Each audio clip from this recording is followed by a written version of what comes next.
الشناوي يا عم شناوي، انت بتعمل هات وخد مع الراجل ده. انت كل النفخ اللي عمالين ينفخوا لك في حته تانيه في حته تانيه، في 3 ماتشات 6 اهداف. الجون الاخير ده ما تحط ايدك قويه وتطلعها بره خالص، وبعدين تخرج وتقول لي ايه اللي ما فيش حد جه ناحيتك.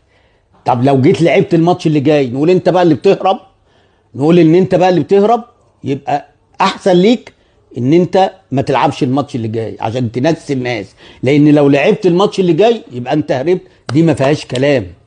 ها زي ما انتوا عمالين تقولوا محمد صلاح هرب، محمد صلاح هرب. طب مين دخل على الشناوي؟ مين دخل على الشناوي عشان يقوم جاي عامل التكبيسه دي؟ خلاص يبقى ما يلعبش، يبقى هو فعلا كده اتصاب. انما لو جه الماتش اللي جاي ولعب يبقى كان بيهرب.